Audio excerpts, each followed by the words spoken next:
Tomoraï Rabotai, nous abordons ce soir la paracha de Balak,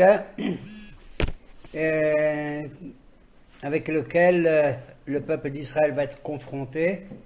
Les parachutes précédentes, nous avons vu effectivement combien le voyage qu'a entrepris Moshe avec le peuple pour accéder à l'entrée du pays d'Israël ont été bloqués aussi bien par le roi d'Édom, qui est le descendant de qui? De Esav, frère de Jacob, n'est-ce pas?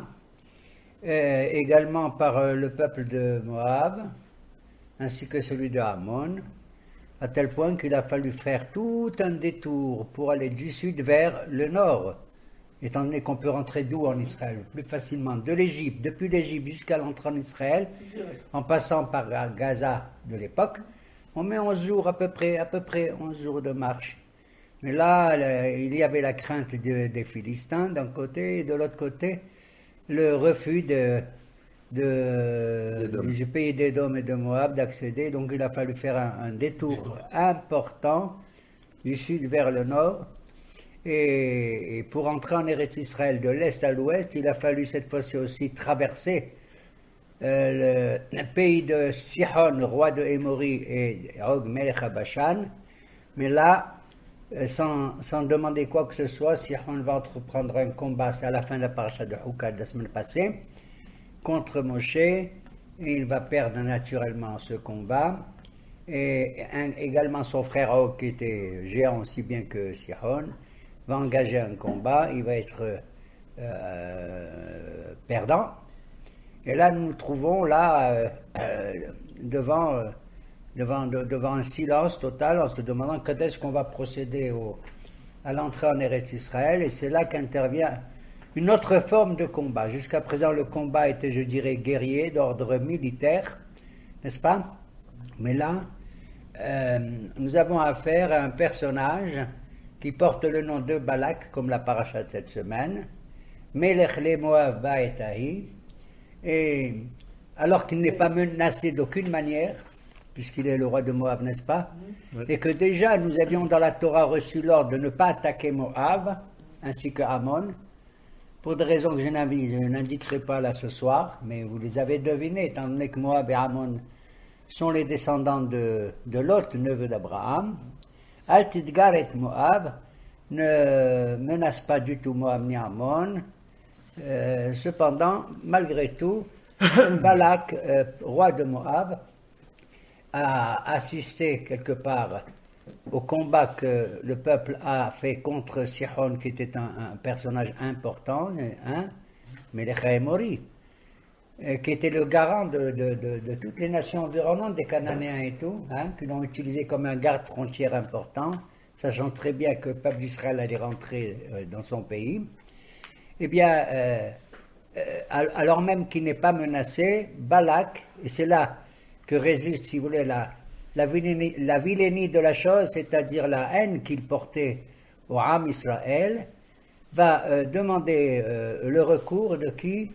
D'un prophète, et je souligne le mot prophète, oui, au sens pur du terme, qui à l'origine était un sorcier, si vous voulez, un kosem, comme on dit en hébreu, et qui le sera ultérieurement. Mais Akadosh Baruch Hu a souhaité qu'il y ait parmi les nations un homme qui a à peu près la même valeur que Moshe Rabbeinu. D'ailleurs, les Chachamim disent que Bilam, qui est un personnage qui vient du nord, de Aram, la Syrie, eh bien, a bénéficié d'une espèce d'Esprit Saint.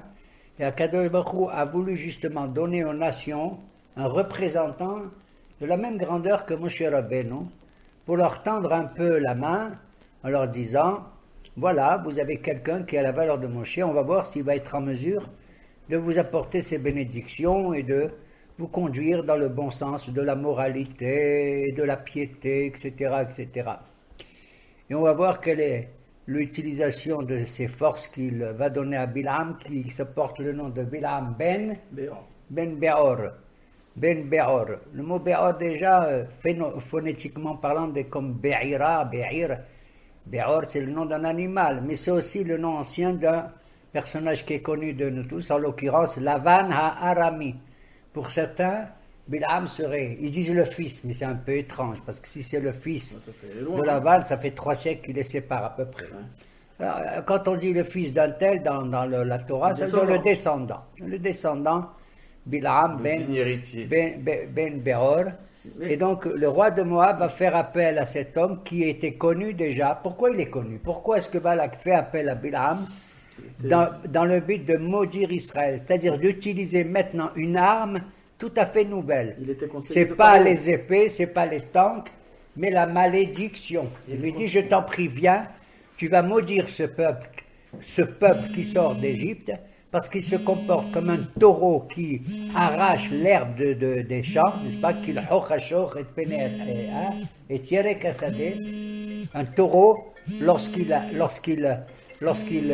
broute, il n'est pas comme un agneau qui mange un peu le dessus de l'herbe, mais il déracine totalement. Et tout devient désolé et désert. Il compare Am Israël à un kilhoch ashor et tiré kassadé. Vehu yoshev mimoli, et ce peuple, il est là installé en face de moi, il est vis-à-vis de moi, vaya kotz mo'am mipene ha'am, et à tel point que à mes yeux, il est comme des épines. Vaya kotz, d'accord? Qu'est-ce que ça veut dire kotz? Des épines. Qu'est-ce qu'il t'a fait? Qu'est-ce qu'on t'a fait? On n'a même pas pris un centimètre de ce qui t'appartient à toi, etc. On veut tout simplement entrer. D'accord? Et tu as vu combien nous avons été vainqueurs contre des rois puissants comme Sihon et Og, et tu te permets.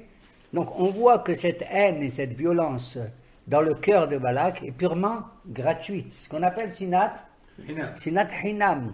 Il n'avait rien à gagner, même à vaincre ce peuple, étant donné qu'on n'avait rien, on n'avait absolument rien contre lui.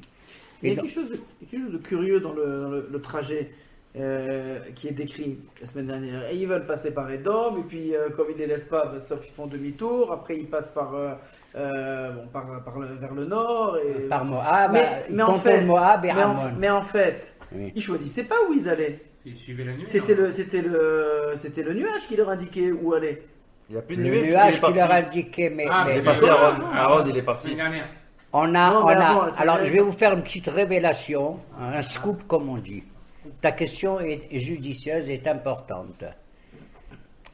Pourquoi est-ce que Moshe Rabbeinu, bon, admettons qu'au niveau des Plishim, on n'arrive pas à passer, c'est-à-dire du sud ou ouest au nord du désert de Sinaï, d'accord. Mais on aurait pu contourner un petit peu et passer par le sud, vers Hébron, vers ceci, vers cela. Il y avait dans la volonté de Moshe Rabbeinu un but qui était caché et non révélé, à savoir qu'il fallait absolument passer d'aller du sud de Édom vers le nord, et c'est ce qui va se passer après du temps de Joshua, c'est d'aller jusqu'au Golan, Bashan, le Bashan, puisque Og il est Melech à Bashan. Pour quelle raison? Ben, je vais vous faire cette révélation incroyable, c'est que déjà, avant même que Moshe arrive, avant même que le peuple entre en Eretz Israël, il y avait des mitnahalim, il y avait des résidents juifs qui étaient déjà au Golan. De qui s'agit-il? Des descendants d'Éphraïm et de Ménaché. Et pourquoi je dis cela? Parce que le texte de la Torah ne le mentionne pas, mais dans le Divrei Yamim, on mentionne le fait que déjà du temps de Yosef Hatzadik, donc au début de la descente des Juifs en Égypte, il y a eu des descendants d'Éphraïm et de Ménaché qui ont quitté l'Égypte, ils ont su quitter l'Égypte. Ils ont certains, une bande de Ménaché et d'Éphraïm ont quitté l'Égypte. Certains sont morts en route en combat contre Gath, Kiryat Gath, n'est-ce pas? Mais ils se dirigeaient tous et le seul endroit qu'ils avaient pu trouver libre, c'était le Golan, quelque part, le Bashan. Ouais, c'est joli. Yair ben Ménaché, n'est-ce pas? Yair et Machir ben Ménaché. Et pourquoi? Parce que Yosef voulait, il ne savait pas exactement quand est-ce qu'on allait sortir d'Égypte, qu'est-ce qu'on fout là-dedans, hein? Il savait à l'avance que déjà son mandat, son rôle de vice-pharaon allait disparaître, qu'est-ce qui va arriver du peuple. Il a voulu déjà mettre quelques résidences en Eretz Israël. en Eretz Israël. Il s'est trouvé que les descendants de Ephraïm et de Ménaché ont pu s'installer dans quelques colonies du Golan. Voilà pourquoi Moshe Rabbeinu s'est dit, en quittant l'Égypte, il a voulu prendre comme base de départ, si vous voulez, ces endroits-là qui se trouvent au nord. Voilà une des raisons qui fait qu'il est passé il est passé du sud vers le nord pour entrer en Eretz Israël. Et donc, on voit effectivement que Balak, roi de Moab, va utiliser les services d'un homme qui prétend, et qu'il a été justement élevé au rang de prophète des nations. Pourquoi? Tout simplement, la Gemara de Avodah Zarah explique, le Talmud explique, que dans les temps futurs, plus tard, les nations du monde vont se plaindre au plaies du bon Dieu. Ils vont dire, avant que le Mashiach arrive et tout, ils disent, ouais, bien sûr, tu accordes tes faveurs au peuple d'Israël, tu leur as donné la Torah au mont Sinaï, tu leur as donné Moshe Rabbeinu et tout. Si nous, tu nous avais donné la Torah, si nous, tu nous avais donné un grand prophète, il nous aurait guidés, il nous aurait éclairés, on aurait été nous aussi, tous les peuples des nations, considérés comme le peuple, les nations unies, le peuple uni, les nations élues. D'accord? Alors voilà pourquoi Kadosh Baruch Hu leur dit, je vais vous donner quelqu'un. Et les Chachamim, ils disent quelqu'un qui a vraiment la grandeur de Moshe. Et c'était qui? C'est Bilam. Et pourquoi Balak fait appel à Bilam? Donc ça veut dire qu'il avait une notoriété publique, il était connu déjà de l'époque. Grâce à quoi Bilam est connu?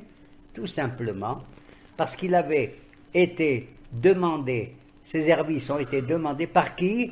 Par Émori, Melech Émori, Sihon.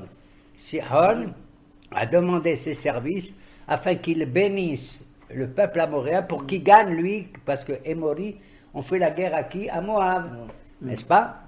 Et ça a marché. Voilà pourquoi Balak demande les services de cet homme Bil'am ben Beor afin d'arrêter le peuple juif. D'ailleurs, je souligne que géographiquement c'est incroyable. Pourquoi à cet endroit-là exactement il lui demande d'arrêter le peuple juif? Tout simplement, je vous ai dit que Bil'am serait le descendant de qui? De Laban. Et quand Laban, qui est le beau-père de Yaakov Avinu, chez lequel il avait travaillé, Yaakov décide à un certain moment, il est marié, il a des enfants, il a tout ça, ça suffit, basta, je t'héberge chez toi, je vais quitter ton pays Laban, mon beau-père, et je vais rejoindre ma patrie. Et il quitte Laban sans l'avertir, et Laban va le rejoindre. À quel endroit? Bidiouk, exactement, au même endroit où Balak se trouve, et il fait appel à Bil'am. Bil'am, descendant de Laban, justement, pourquoi? Parce que quand Yaakov a quitté Laban, il y a un truc absolument incroyable entre un beau-père et son gendre, d'ailleurs, que Laban lui a dit, quoi, tu m'as quitté sans me le dire, tu sais que tes femmes sont mes filles, tes enfants sont mes enfants, et tout ce que tu as gagné, c'est grâce à moi, et tout, d'accord? Et ils vont faire un pacte. C'est la première fois de ma vie que j'entends qu'un pacte, en principe, il fait qu'il y a un accord de paix entre toi et moi, et qu'on peut se rendre. Moi, je peux être touriste chez toi, toi, tu peux être touriste chez moi. Pas du tout. On fait un pacte qui s'appelle Galaed, c'est-à-dire, voilà la frontière, maintenant, dit Laban à Yaakov, son gendre. Oui, va voir, Balak, fais attention, tu ne traverses pas cette frontière pour venir chez moi, et moi, je n'irai pas chez toi. Ils ont appelé cet endroit comment? Yagar Sahaduta. En araméen de Laban, ça veut dire la pierre de témoignage. Et Yaakov, il a dit non, moi je parle hébreu, je ne vais pas appeler ça Yagar Sahaduta, mais je vais appeler ça Gil'ad. C'est le Galaed. La frontière, Galaed, témoignage de ce Gal, c'est le nom qu'on donne à Gil'ad. Et c'est Bidiouk, à ce même endroit que Gil'ad va traverser la frontière qui le mène de Syrie, puisqu'il vient d'où? Bilam vient de Aram, comme il va le dire plus tard à Balak. Min Aram yanheni Balak, c'est depuis la Syrie, Aram, l'Aramie, que m'a demandé Balak de venir Pourquoi faire? Pour maudire le peuple d'Israël. Regardez comment on peut faire un combat. De nos jours, je vais vous dire la vérité. Quelle est la manière moderne de maudire à quelqu'un ou un peuple? C'est de faire de la propagande. C'est de faire de la désinformation. C'est d'utiliser tous les médias qui sont à notre service, la télé, la radio, les journaux, tout cela, pour dire du mal de X, et ainsi il est abattu d'une certaine manière, et tu réunis tout le monde contre lui. C'est exactement pareil. Balak s'adresse à Bilam et lui dit, voici ce peuple qui sort de l'Égypte, il se trouve en face de moi, ils sont comme un taureau qui arrache l'herbe de la terre, et il est pour nous comme des épines dans nos yeux, et je veux que tu le maudisses. Et je t'adresse des messagers, et Balak envoie des princes et des ministres pour s'adresser à Bilam. Ils arrivent chez lui, ils lui disent, voilà ce que nous a dit Balak, viens maudire le peuple. Il leur a dit, ok, mais restez ici, je vais demander l'autorisation de qui? De Hachem. Hachem, écoute bien la différence. Oui. Hachem, il y a le nom de Dieu Yud-Ke Vav-Ke, c'est-à-dire le Dieu transcendant, le Dieu de l'amour et de la miséricorde. Il a fait semblant, il a cru, lui, qui était si grand, qu'il va s'adresser au Dieu en tant qu'Hachem. Et en vérité, il leur a dit, restez à la ligne ou voilà, passez la nuit ici, je vous dirai demain quelle est la réponse du bon Dieu. En vérité, le bon Dieu va se manifester à qui? À Bilam. Mais il n'y a pas écrit que Hachem, il est venu Yud-Ke Vav-Ke. Elohim. Il est venu Elohim, parler à Bilam. Elohim, c'est un degré inférieur du nom du mot Hachem, Yud-Ke Vav-Ke. D'accord? Pour montrer, tu veux Hachem, soi-disant la miséricorde, mais tu représentes le din, toi. Voilà pourquoi moi je viens te parler au nom de din, de la rigueur et de la justice réelle. Il lui a dit, ils sont venus te voir. Non, non, je refuse, dit le bon Dieu. Je ne refuse, car ce peuple que tu veux maudire, impossible de le maudire, qui baruchou, parce que de toute manière, naturellement, il est béni. Quoi qu'il arrive, même s'il a des ennuis, il est béni. Le lendemain matin, comment il s'appelle, Bil'am, dit au prince de Moab, qui était accompagné aussi d'autres princes, qui étaient ceux de Midian, il leur a dit, non, c'est pas possible, vous direz que l'Éternel refuse que je vienne.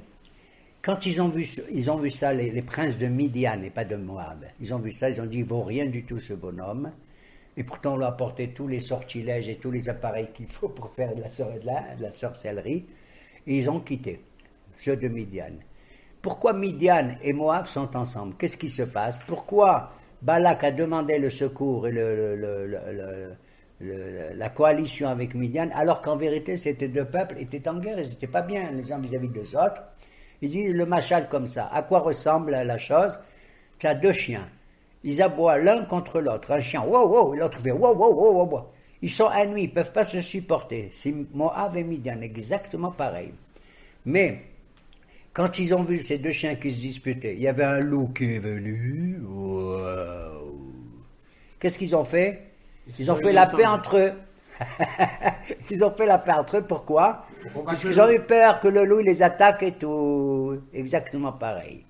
Midian et Moab se faisaient la guerre, mais quand ils ont vu qu'Am Israël approchait, Kiviachol c'est le loup, ils ont fait une alliance entre eux. Mais les princes de Midian, quand ils ont vu que ce Bilam, selon leur valeur, ne valait rien du tout, ils ont quitté. Et voilà pourquoi il ne reste plus que les princes de Moab, qui sont retournés vers leur roi Balak. Ils ont dit, Bilam refuse de venir. Ils n'ont pas dit ce qu'il a dit Bilam. Qu'est-ce qu'il a dit Bilam? Dieu ne veut pas. Et eux, qu'est-ce qu'ils ont dit? Bilam ne veut pas. Et Balak a cru que s'il ne vient pas, c'est parce que je ne lui ai pas donné suffisamment de dollars. Il a dit, je vais vous envoyer encore des princes encore plus importants et des ministres plus importants avec un cajot de dollars et de louis d'or. Et il va venir certainement. Il les envoie à nouveau. Il leur dit, arrêtez, je ne sais pas, je vais demander pareil. À ce moment-là, Kadosh Baruch Hu dit à Bilam, s'ils sont venus, je te dis de ne pas y aller. Mais si tu insistes, eh bien vas-y. Il a dit ok. Et Bilam va prendre le chemin pour aller voir Balak et ainsi commencer sa malédiction contre le peuple juif. Déjà, tu sais, franchement, moi je trouve ça absolument affreux. Tu veux gagner le peuple juif, mais tu es tellement peste et tellement méchant, au lieu de maudire le peuple juif, si Bénis tu veux le le peuple, gagner, bénis les autres. demande à Bilham, Déjà, la si demande, c'est elle un est- prophète elle est négative. qui vient bénir, Moab et Balak, bénis-nous. Tu as compris? Ah oui. Au lieu de voir le mal de l'autre, souhaite le bien de moi. Et ça y est, comme ça. Tu as compris? Où est le fin fond de l'affaire?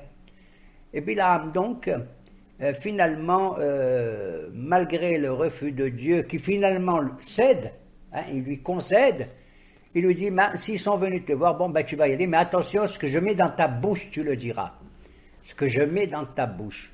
J'aime bien le mot la bouche, pourquoi? Parce que la parole peut être plus dangereuse que tous les tanks et toutes les armées du monde. Comme je l'ai dit tout à l'heure à propos de la désinformation et de la propagande. Pourquoi la bouche est importante et pourquoi Balak fait appel à Bilam? Tout simplement. Il a dit, quel est le moyen de gagner le peuple juif? Et les gens de Midian ont dit, tu sais, nous on a connu Moshe Rabbeinu Moïse. Il a dit, oui je sais, il a vécu chez vous à Midian, il a épousé Tzipora et tout. Et quelle était sa force? Quoi, c'était quoi? Un grand guerrier, un officier de l'armée? Qu'est-ce que c'était? Un géant? Quoi? Pas du tout. Cet homme, Moshe, sa puissance, elle était dans la parole divine. Il avait une parole extraordinaire. Elle émanait de la sainteté divine et il réussissait partout avec des miracles et tout. Ah, donc le seul moyen de gagner le Ham Israël, c'est par la parole, par la bouche. Voilà pourquoi il a fait appel à Bilam, qui était à ce niveau très important, Très fort. et qui avait manifesté sa valeur déjà avec Sihon, Melech et Emorim. D'accord? Et voilà que, comment il s'appelle? Bilam arrive et vient à sa rencontre Balak, et Balak lui dit, tu vois, c'est moi qui suis venu vers toi pour que tu arrives le plus vite dans mon pays afin de les maudire. Nos Hachamim ils disent, pourquoi est-ce qu'on a besoin de dire Atabati? Pourquoi est-ce que Balak il dit, moi je viens devant toi? De là il y a un petit remède, une petite allusion très mignonne qui dit, parce que les deux noms de Balak et Bilham, quand tu les réunis à la fin, ça donne Bilham, Balak, Amalek. Hein? Les deux lettres de la fin de Bilham et de Balak, ça donne Amalek. Or, on sait que Amalek, c'est vraiment le peuple qui, pour aucune raison, c'est le premier peuple qui a fait la guerre dans le désert au peuple juif. D'accord? Donc, à eux deux, ils réunissaient toutes les raisons entre guillemets, ou les déraisons de Amalek. Et quand Balak est allé au-devant, le texte le souligne, de Bilham, nos Hachamim ils disent, si Balak, il vient avant Balaam, répète souvent Balak, Balaam, Balak, Balaam, Balqub Laam, Balqub Laam, Balqub Laam. Qu'est-ce que ça veut dire? Bal, Qub, Laam. D'accord? Qu'est-ce que ça veut dire? Impossible de maudire le peuple. Balak, Qub, Laam. Tu as compris? Les Hachamim du Nistar qui disent comme ça, Bel Qub Laam. Mais ça, ils ne le savaient pas. C'est-à-dire, moi, je suis venu avant toi. C'est-à-dire, même dans cette mission, Balak se met au devant de l'affaire. La haine qu'il porte, elle est puissante, et celle de Bilham aussi.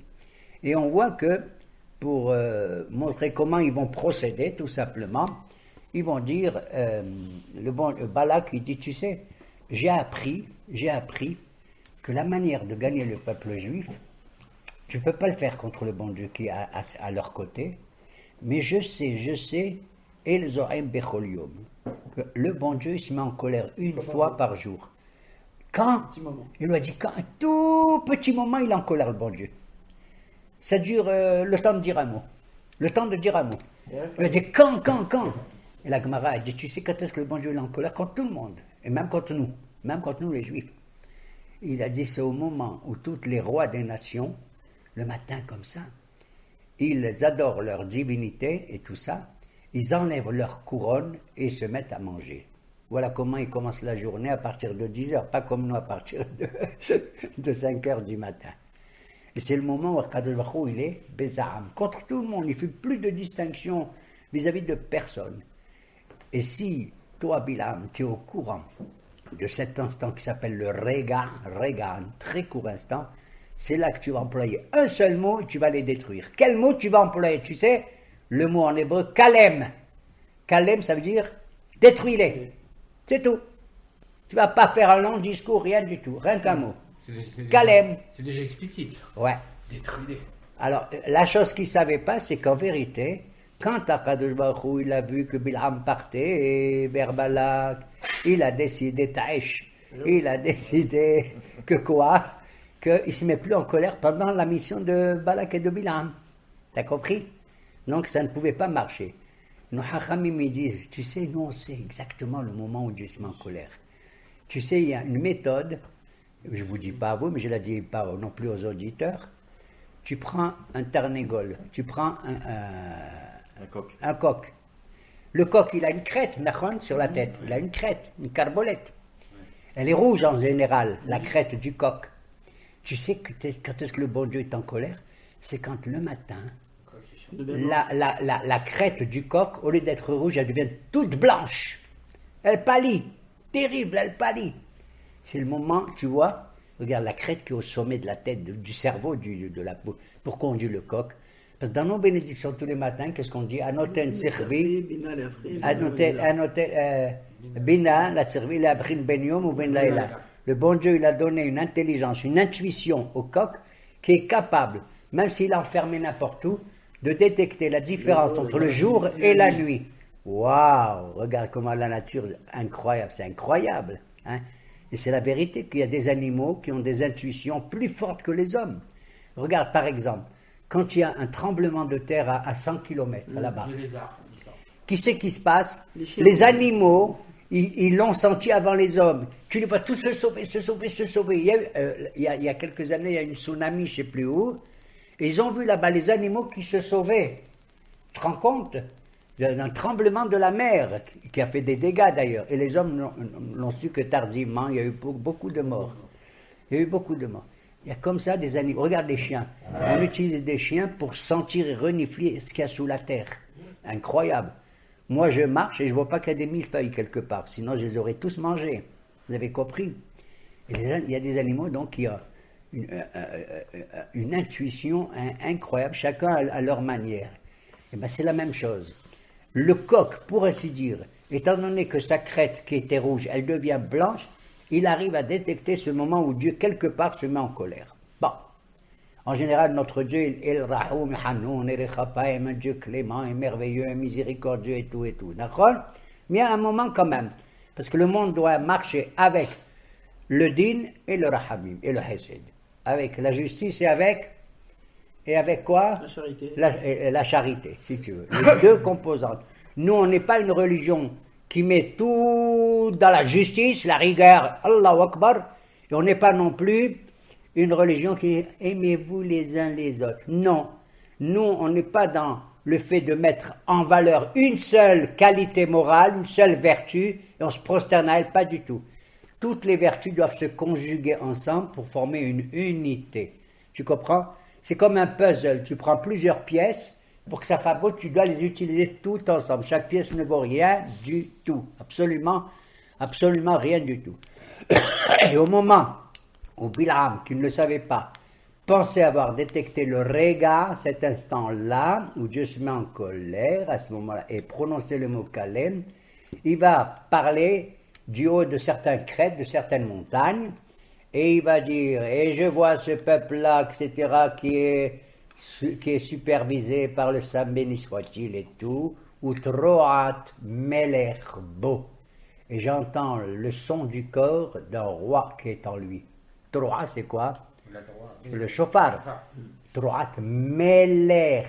Le chauffard du roi. Melech. Tu prends les lettres de roi Melech, même la metrape, c'est l'envers du mot Kalem, détruis-les. Extraordinaire. Pourquoi? Parce que nous, on lit la Torah de droite à gauche, comme ça qu'on lit, hein? Alors même la metrape. Mais lui, il est Ma'oued, il lit de gauche à... Quand tu lis le mot Meler de gauche à droite, Au lieu de Mem, Lamed, Raf, qu'est-ce que tu lis? Kalem. Kaf, Lamed, Mem. Mem. Ça fait Kalem. Ou Torah Kalem, Torah Melech, ou Torah Melech Bo. Et voilà. Donc, il se passe la chose suivante. Ils vont organiser tout ce qu'il faut. Et pour montrer que leur dispositif, il est merveilleux, et qu'il a l'accord d'Akadosh Baruch Hu, qu'est-ce qu'ils vont faire? Eh bien, ils vont faire des misbechot, des hôtels, A-U-T-E-L-S. Des endroits où on va faire des sacrifices et des prières et tout. Et d'ailleurs, Bilam nous dit, Beneli, Bazé, Shiva, Ha-Misbechot, etc. Tu vas me construire 7 hôtels, 7 misbechot, et tu vas offrir par Ba'aïl, un taureau et un bélier dans chacun. Là-bas, il y a écrit Shiva, Ha-Misbechot. Ha, qu'est-ce que c'est Ha en hébreu?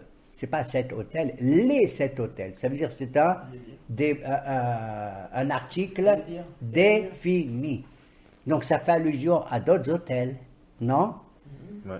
Tu vas me construire les fameux 7 hôtels. À quoi il fait allusion? Balak a dit à Bilam, tu sais, on va prouver au bon Dieu que nous, on va faire autant d'hôtels qui existent depuis la création du monde, depuis que Adam Arishon existait, le premier homme. Si tu fais le compte dans la Torah de combien de misbechot il y a eu, Adam il a fait un hôtel, Caïn et Abel ont fait un hôtel, Noach il a fait un hôtel, Abraham il a fait un hôtel, Yitzhak un hôtel, Yaakov un hôtel, etc. Et donc en tout il y en a 7. Eh bien nous on est capable de faire en une seule fois 7 hôtels. Shiva ha-misbechot. T'entends? Shiva ha-misbechot. Et alors, Kadosh Baruch Hu, il a vu, alors qu'il avait refusé que Bilam il s'en aille, il lui a dit ne va pas. Après, il lui dit va. On comprend pas. Tu dis ne va pas. Après, va.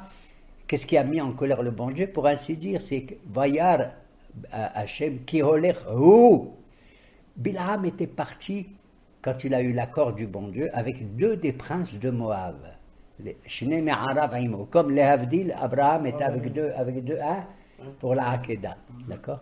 Alors, ça veut dire, il se met en colère, qui holech hu dans le texte, car lui, il marche. Qu'est-ce que ça veut dire? Ça veut dire, normalement, quand tu as 2 accompagnateurs, tu marches avec eux. Non, le texte dit qui holech hu, il les a précédés. Tellement il était pressé d'aller maudire le peuple juif, il est allé plus rapidement, chevauchant sur son ânesse. Chevauchant sur son ânesse. Et à un certain moment, on a dit tout à l'heure l'intuition des animaux, brusquement, l'ânesse, schlack, elle commence à flétrir, elle est en panique, elle se sauve vers les champs à droite. Et Balaam il donne un coup avec son bâton. Aïe! La pauvre, elle se remet de l'autre côté et elle heurte un mur à droite et un mur à gauche. Elle a reçu des coups. Qu'est-ce qu'il fait Bilam? Tac! Il lui donne encore des coups. Puis à la fin, la pauvre, elle ne sait plus comment faire. Qu'est-ce qu'elle fait? Elle s'écroule presque. Elle n'est pas morte, mais elle se repose sur terre. Et il lui donne encore 3 fois des coups. Nos maîtres disent 3 fois, c'est l'allusion aux 3 fêtes religieuses que nous avons. Pessah, Shavuot et Sukkot. 3 régalim. Parce que là-bas, il y a écrit le mot régalim, le péramim. Et donc, qu'est-ce qui s'est passé? Une chose incroyable, à savoir que l'ânesse, un animal, un âne, la femme d'un âne, elle a vu devant elle ce que Bilam n'a pas vu, c'est-à-dire un ange. Un ange était là présent, barrant le chemin, avec une épée sur sa main, comme ça, comme ça, qui le tendait. Elle a vu et lui, il n'a pas vu. Lui qui prétendait voir les choses très hautes et très supérieures, n'est-ce pas? Lui qui va dire tout à l'heure dans la paracha, Ani mahazeh shaddai hezeh nofel uglo yainaim. Moi, Bilam, qui voit les visions du Tout-Puissant, etc., et qui a les yeux ouverts, alors qu'il avait un seul œil. Vous savez que Bilam, il lui manquait un œil, mais avec l'œil, l'autre qui restait, il faisait bien du aïn hara, comme on dit. Eh bien, il n'était pas capable de voir ce que son animal y voit. En d'autres termes, je dirais qu'il n'a pas le droit d'ânesse, pardon. Des 2 ânes, qui c'est le plus âne? C'est lui. C'est l'ânesse ou lui? C'est Bilam. C'est un hamar. Hamar. D'accord? Moi, je dirais en langue française très pure, c'est un âne alphabète. Voilà, tout simplement. C'est-à-dire, en dépit du fait qu'il avait une grandeur reconnue comme ça, techniquement parlant de la prophétie, si vous voulez, il va tomber dans le domaine au niveau moral le plus bas. Au niveau moral le plus bas. On le verra à la fin de la paracha avec le conseil qu'il va donner pour essayer de nous séduire avec d'autres choses. D'accord? Ils ont construit donc cet hôtel pour manifester que, waouh, c'est sur le plan spirituel et religieux que nous allons procéder à cela. Et pour concentrer mon propos de toute la paracha, Balak va disposer Bilam dans 3 endroits différents. Le premier, c'est Bamot Baal, c'est des hauteurs, toujours au-dessus des collines. C'est Sdesophim, le champ des visionnaires, et Rosh Peror, la tête de Peror, en 3 endroits. Dans le premier endroit, il lui dit, allez, de là tu vas maudire le peuple. Pourquoi à 3 endroits différents? Parce que Bilam va diviser son discours menaçant en 3 paragraphes différents. Pourquoi 3? Pourquoi pas on fait une malédiction prolongée puis c'est terminé? Non.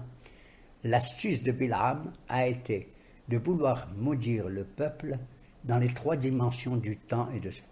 Premier temps, c'est les ancêtres de ce peuple, le passé. Deuxième temps, c'est le peuple lui-même dans son présent. Troisième temps, c'est le peuple dans son avenir et dans son futur.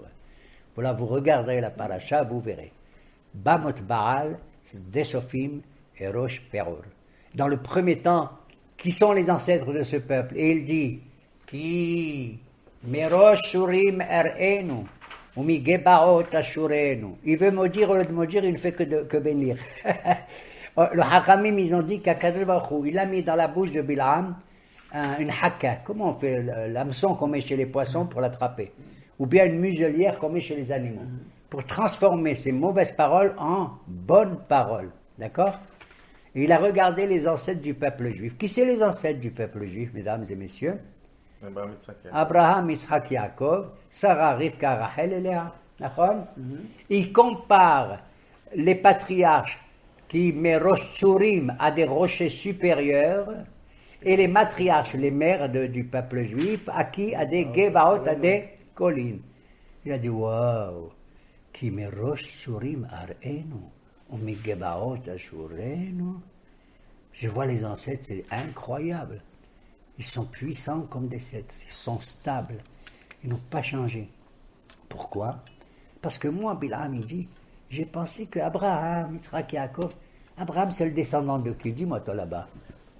D'un Terah, Abi Abraham, d'un païen, d'un idolâtre. Son père c'est un idolâtre. Ouais. C'est un vendeur d'idolâtres, même d'idolâtrie. Ouais. Ok? Mais là il dit non. Les ancêtres de Am Israël, Rosh Tzurim, c'est pas les descendants des païens, c'est la tête des rochers. Ils ont inauguré une nouvelle période. Ils ont inauguré quelque chose de nouveau. Ils sont la tête de rocher. Tu as compris le texte? Qui met Rosh Tzurim erenu ou mi Gebaot ashurenu. Oui. Étant donné que je regarde le passé du peuple juif, ce peuple, il a une manière, non pas de vivre dans la solitude comme certains le pensent, mais il est un peuple unique en son genre, et il regarde les autres nations qui existent naturellement, qui ont le mérite d'exister, mais il n'a pas la même nature, qu'eux. Donc, à Bamot Baal, il a tenté de maudire le passé du peuple juif à travers les patriarches et les matriarches. Quand Balak a vu ça, il a dit, oh, je te demandais de les maudire, qu'est-ce que tu es en train de dire? Tu es en train de, au contraire, de les bénir. Viens, je t'emmène ailleurs. Quand tu étais à Bamot Baal, tu regardais le peuple dans son ensemble. Maintenant, je voudrais que tu le regardes dans un petit coin. C'est-à-dire, regarde un peu les détails, s'il y a des choses pas belles chez eux, tout, dis-le. Je vais vous dire, Moraï Rabotaï. C'est vrai qu'on n'est pas un peuple, que tout est beau à l'intérieur. C'est pas vrai. Nous aussi, on a des défauts. Nous aussi, on a traversé, on l'a vu, les parachutes précédentes. avec ouais, on en a marre, donne-nous de l'eau, Moïse, on en a marre, donne-nous à manger, Moïse, on en a marre, qu'est-ce que c'est que ça, faites-nous un veau d'or. Nous aussi, on a Korah, etc., et les Meraglim et tout. Mais si tu prends le âme Israël, Biklaluto, c'est-à-dire en tant que Neshama Klalit, une âme collective, là, il n'y a rien à dire. C'est ce que j'ai dit tout à l'heure pour le puzzle. Un seul morceau de puzzle, il ne vaut rien du tout, il n'a aucune valeur. Mais tous ensemble, comme ça. Il lui a dit, tu sais, deuxième épisode, tu vas le regarder à partir de Sophie. Regarde un côté, Katsé. Qu'est-ce que ça veut dire un côté, l'extrémité du peuple? Qu'est-ce que ça veut dire pour vous le côté Katsé? C'est-à-dire, regarde s'il y a des extrémistes. Ouais. Je vais traduire le mot. Hein? Quelque chose qui sort de l'ordinaire, qui ne sont pas tous beaux. Il y a aussi des gens pas beaux chez eux et tout. Katsé tiré haut, regarde le côté. Il est monté et il regarde. Et c'est la deuxième bracha. Et qu'est-ce qu'il dit là-bas? Lo ish el vichazev Lo ish el vichazev ou ben adam. Benadam. Dieu jamais il se trompe, il ne trompe pas, etc. Aro amar ve'erase. ולא יקימנה. Mi mana afar Yaakov. לקחתי וברח ולא השיבנה. לא הביט Aven Yaakov. Yaakov. On ne regarde pas des Amen magiciens Israël. chez Yaakov, ni de la sorcellerie chez Israël. אדוני אלוהיו. Hein, mais on, Troat Melech Troat Melech Bo. Bo. Et il a dit, Mi mana afar Yaakov. Je regarde le territoire du désert où ils sont le peuple juif. Waouh! Qui c'est qui peut compter la poussière de Jacob? La poussière. Tu te rends compte? Afar. Les Hachamim, au niveau symbolique, ils nous disent que Bilham avait vu, pour ainsi dire, caché sous la poussière, sous la terre, tous les orlots, tous les prépuces des Brit Milot qu'il faisait. Alors qu'il n'en faisait pas, mais c'est Dieu lui a montré ça exprès. Il dit, c'est pas possible. Un enfant, il vient de naître chez eux, tu te rends compte ce qu'ils font?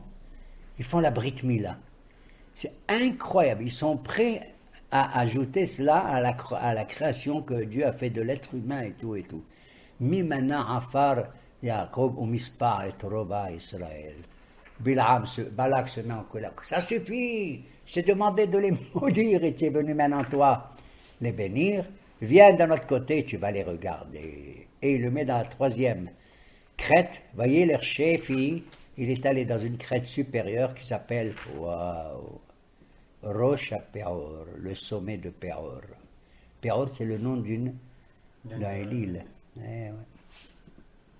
Et là-bas, tu as voulu maudire le passé avec les ancêtres, tu les as bénis le passé. Tu as voulu maudire leur présent et tu as béni leur présent. Maintenant, je te demande de maudire leur futur. Et c'est quoi le futur? Waouh! Bilham, il regarde et dit, c'est pas vrai. Matovu alecha Yaakov, mishkenotecha Israël. Comme elles sont belles, tes tentes au Jacob et tes demeures au Israël. À cela, Nomet, il donne plusieurs piroshim. Un des piroshim, il est comme ça. Il a vu que les tentes, parce qu'il vivait dans des tentes, avant on ne vivait pas dans des maisons, ni des bungalows, ni dans des igloos. Hein? Il a vu que les tentes de chaque famille, elles étaient disposées de telle sorte que l'ouverture, la porte, l'entrée de la tente, elle n'était pas en face de la porte du voisin. C'est-à-dire à une discrétion. Il y a une pudeur extraordinaire. Les gens, ils ne mettent pas leur nez dans la vie des voisins. C'est une sniout. Bravo. Voilà pourquoi, Monsieur Dan, je tiens à vous dire, faites attention. Ce Shabbat, à propos de sniout, on va lire une haftara qui est justement le thème de la pudeur du peuple juif. La sniout de la Hanava. C'est le livre de Micha, chapitres 5 et 6, là-bas. Et là-bas, le prophète Micha, qui était un des petits disciples de Ishaïa, il dit comme ça, le bon Dieu, il s'adresse à nous, aux Juifs, il dit, bon, c'est bien, vous faites la religion, vous faites un tas de sacrifices, ne croyez pas que c'est avec la quantité d'huile sainte que vous m'envoyez, et les corbanotes et la chair que vous faites, que ça y est. Non, je vous demande, en faisant tous les corbanotes, je veux que vous fassiez le mishpat, la justice, la tzedaka, l'aumône et la charité. V'atzneya lechet im Elohecha. Ba. Tu as vu mon fils? Oui. Incroyable, c'est le cœur de cette haftara. V'atzneya lechet. Marcher avec pudeur. Ne pas manifester une grandeur, une désinvolture comme ça et tout. Tu sais ce que c'est qu'un prophète? Ne prends pas l'exemple de Bilam. Chez nous, un prophète, malgré sa grandeur, tu le regardes, il a l'air d'être un petit bonhomme comme ça. Mais sache une chose, qu'en vérité, il a toutes les qualités, mais il ne les montre pas. Pour être prophète, monsieur, en Israël, il faut avoir des qualités et tout. Mais tu sais, il faut qu'il soit Hacham, Gibor et Ashir. Je traduis. Il faut qu'il soit intelligent, sage, puissant, fort et riche. Waouh! Alors je vais appeler Rothschild, les Rockefeller, ils vont être... Va te faire voir ailleurs. Tu sais que ça veut dire chez nous, Hacham, être sage. Mezeu Hacham, dit les Pirkei Avot, Alomed Mikol Adam. Quel est l'homme sage? C'est celui qui apprend de tout homme quelque chose. Il n'y a pas un homme sur terre qui ne peut pas m'apprendre à moi quelque chose. Que ce soit le bijoutier, l'électricien, le fermentier, le vendeur de je ne sais pas quoi de coca, et le gardien de prison, tout ça. J'apprends de chaque individu qui a un métier, qui construit le monde quelque chose. Ça, c'est un vrai Hacham. Il ne croit pas qu'il possède en lui toute la sagesse. Donc, un prophète, il faut qu'il soit Hacham dans ce genre-là. Il faut qu'il soit Hacham, qu'est-ce que ça veut dire? Gibor. Qu'est-ce que ça veut dire Gibor? Il casse la gueule des gens? Pas du tout. Puissant. Et Zéo Gibor, Akovesh et Yitzro. C'est celui qui domine son penchant. Tu sais, le penchant que j'ai moi, crois-moi, si je le mets en valeur, tu es foutu. Que Dieu préserve. Pas tu es foutu toi, c'est moi qui suis foutu, en vérité. Oui. T'as compris? Si mon penchant, le penchant de mes aspirations, ce que je pense, et j'ai envie, et je veux, et ça, et le voisin il a ça, et moi je ne l'ai pas. Chez nous, non, Ezeo Gibor, quel est l'homme fort? Kovesh et Titzro, celui qui domine son penchant, qui arrive à calmer ses ardeurs et tout. T'as compris? Calma, calma. Loin de l'orgueil et loin de la colère. À Rambam d'ailleurs il dit, de tous les défauts du monde, tu dois aller au milieu. Trouve le chemin du milieu, Shvil Hazahav. La route d'or, c'est le chemin du milieu. Mais si un homme, il a deux défauts affreux, et il a dit lesquels? L'orgueil Et la colère. et la colère. Il a dit, c'est un type, il est orgueilleux ou coléreux. Il ne faut pas que pour se stabiliser, il se met au milieu, pas du tout. Il faut qu'il aille À l'opposé. à l'opposé de ces deux défauts. Un type, il est coléreux, tu lui dis, écoute, Rodbeg, fais attention. Rod Balak, c'est Balak. Fais attention, Dar Balak. Tu es coléreux, tu sais ce que tu vas faire maintenant pour calmer. Oui, je veux me calmer, je suis trop coléreux. Chaque chose me met en colère. Il lui a dit, tu sais, tu vas aller dans l'autre sens, opposé, que si quelqu'un y vient, il te dit, espèce de ceci, il t'injurie, il te maudit, il te dit des choses affreuses, Tu restes de marbre. tu réponds pas. Oui, tu ne réponds pas. Il va devenir dingue, c'est l'autre qui va devenir dingue. Jusqu'à ce que petit à petit, tu vas comprendre qu'il faut savoir s'adapter. Et toi, tu ne dois pas répliquer avec ta colère. Sinon, maintenant, il n'y a que de la guerre entre nous. Ça, c'est le coléreux. Et si tu es orgueilleux, c'est pareil. Pourquoi? Mesdames et messieurs, vous avez vu le beau costume que je porte, la belle cravate, hein? Vous savez comment, quelle est mon élocution? Et vous savez, ça c'est l'orgueilleux. D'accord? Qu'est-ce que tu fais? Là-bas, Rambam, il dit une chose que de nos jours on ne fait pas, mais c'est un exemple. Il lui a dit, tu portes un beau costume et tout, basta. Il faut avoir un beau costume dans la vie, il faut être propre, il faut être bien présenté et tout. Mais ton costume, il devient le début de ton orgueil. C'est ton orgueil. Quoi, un costume, c'est l'orgueil, ça va pas. Il lui a dit, tu sais ce que tu vas faire, toi, l'orgueil, avec ton costume et ta manière d'être? Tu vas porter des habits très simples. Là-bas, Rambam, il dit presque des haillons. Presque des haillons. Tu as compris? Belouim. Tu vas marcher avec un blue jean déchiré, avec l'opposé. De telle sorte que les gens disent, etc., etc. Tu vas te calmer. Et ça va te calmer. Et petit à petit, tu vas revenir au juste Milieu. Tu vas revenir au juste milieu. Voilà pourquoi. La différence qu'il y a entre le Nabi de Israël, quand Moshe Rabbeinu, il a été intronisé dans le sanctuaire, le Mishkan, hein, pendant 7 jours, il a été considéré comme le grand prêtre, Kohen Gadol, avant Aaron, son frère. Tu sais quel habit il portait? Tu sais quel habit il portait? C'est lui. Une simple djellaba toute blanche, sans ourlet, sans rien. Sans une poche, pour pas qu'on l'accuse qu'il met les dollars dans sa poche. La Balagva a dit sans ourlet, blé amara. D'accord? Eh bien, tu te rends compte? Où est la grandeur du personnage? Elle est en lui. c'est Oui, c'est pas dans les apparats, c'est pas dans c'est une ishiyut. Il y a une différence en hébreu, ishiyut et yeshut. Ishiyut, c'est une personnalité. Sa valeur est en lui, comme ça. Elle est dans son nom, Moshe, comme ça aussi. Et pas dans yeshut, c'est-à-dire dans sa propriété, dans ce qu'il détient dans sa main, dans ce qu'il représente au niveau de ceci ou de cela. Contrairement à ce qu'on voit. Pourquoi je dis ça par rapport à Bilam? Parce qu'à la troisième bénédiction, c'est quoi? C'est le futur. Et dans la troisième bénédiction, qui est le futur, qu'est-ce qu'il voit Bilam? Il dit, wow, Elles sont belles tes tantes. Er'enu velo ata, ashurenu velo karo. Quand tu l'as dit qu'elles sont belles les tentes, je reviens à ça. On a dit les ouvertures des portes ne Les sont pas portes, l'une elles en sont- face de l'autre, mais ça désigne aussi quoi? Ohalecha et Mishkonotecha, c'est les synagogues Beth Midrash. et le Beth Midrash. C'est-à-dire le Mishkan, même la maison, ta maison à toi, etc.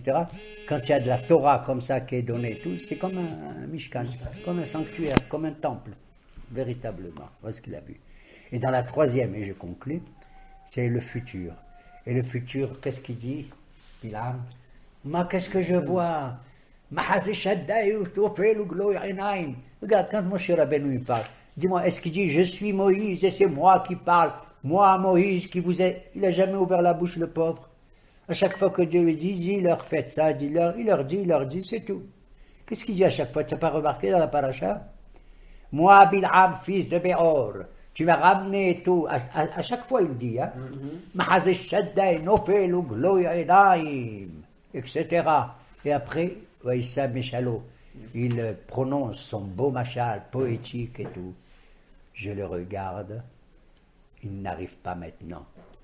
Je le vois, il n'est pas proche. De qui il parle? Du Mashiach, du futur. Du futur Yona. Ah,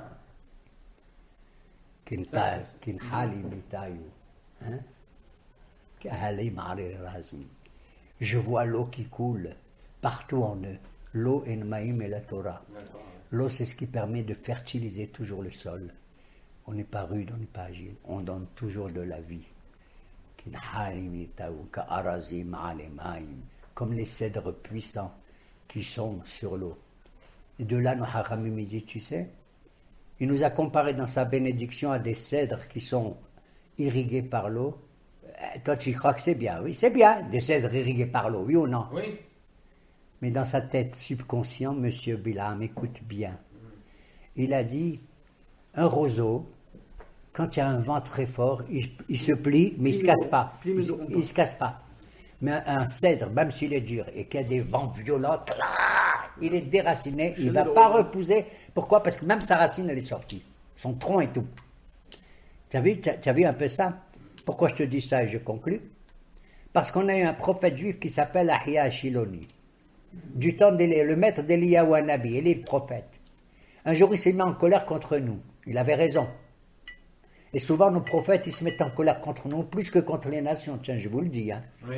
D'abord, il faut gronder nos enfants avant de gronder les enfants des autres. Ce prophète Ahia Shiloni, il a dit, j'en ai ras-le-bol et tout, il vous parle au nom de Dieu. Vous savez à quoi vous ressemblez, vous, le peuple d'Israël et les Juifs? Un roseau qui a été enlevé et qui flotte dans l'eau. Alors on dit que la malédiction de Ahia Shiloni sur nous, qui nous compare à un roseau, elle est plus belle que la bénédiction de Bilam qui nous considère comme des cèdres. Pourquoi? Parce que le cèdre, dès qu'il est déraciné, c'est foutu. Alors que le roseau, lorsqu'il plie les chines et tout, et même qu'il est ballotté par les eaux, il peut retrouver sa source et se Et remonter. repartir. Autre chose, c'est qu'avec un cèdre, qu'est-ce que tu fabriques? Ce bois dur, tu fabriques le manche d'une hache, de la guerre. Alors qu'avec un roseau, qu'est-ce que tu fais? Tu prends un roseau, tu fais une plume, comme à l'époque ils écrivent avec une plume de roseau. Tu trempes dans l'encre et tu écris un Sefer Torah. Même les pires d'entre nous qui ressemblent à des roseaux flexibles, on peut en faire. Voilà pourquoi le roi Salomon a dit, je préfère de loin la morsure d'un ami plutôt que le baiser d'un ennemi. Tu as pigé? La morsure d'Ahya Shiloni. Il me mord parce qu'il veut me mettre dans le bon chemin. Ouais. C'est pour mon bien. C'est pour mon bien. Tandis que le baiser de qui? De mon ennemi, c'est pour me faire croire qu'il est mon ami, mais il veut me planter un couteau Dans le dos. dans le dos. C'est ce qui est arrivé entre deux frères, Yaakov et Esav. Vous vous rappelez ou pas? Esav, il approche avec 400 guerriers avec lui pour rencontrer son frère Yaakov. Qu'est-ce qui se passe? Brusquement, il faiblit. Il manifeste une attitude fraternelle vis-à-vis de Yaakov. Qu'est-ce qu'il y a écrit là-bas? Vaïchakehu, il l'a embrassé. Il y a deux points, il y a des points sur le mot Vaïchakehu, il l'a embrassé. Et nos maîtres nous disent, tu sais ce que ça veut dire Vaïchakehu? Au lieu de dire Vaïchakehu, Vaïchakehu, il a mordu. Il a voulu mordre Yaakov. Derrière son baiser se cache une morsure. Voilà pourquoi, Moraï Verabotai, la Gemara de Babatra nous dit, vous savez ce qu'il a fait Moïse? Moïse a écrit son livre, c'est-à-dire la Torah, et il a écrit la paracha de Bilham, ainsi que le livre de Job. La paracha de Bilham, qu'est-ce que ça veut dire il a écrit? Elle est dans la Torah, qu'est-ce qu'il a besoin d'écrire? Il dit comme ça, et ça j'ai oublié quel rave il dit ça. Il dit, si tu lis, tu entends ce que Bilham il dit, j'ai pas envie de l'entendre. Mais étant donné que Moshe Rabbeinu, sur l'ordre de Dieu, lui dit, réécris les mots de Bilham, le fait de réécrire les mots de Bilham, ils sont passés par le filtre de la pensée. Et le cœur de Moshe Rabbeinu, il a transformé toutes ces malédictions en véritables bénédictions. Yeratzon, Kanzari. Amen.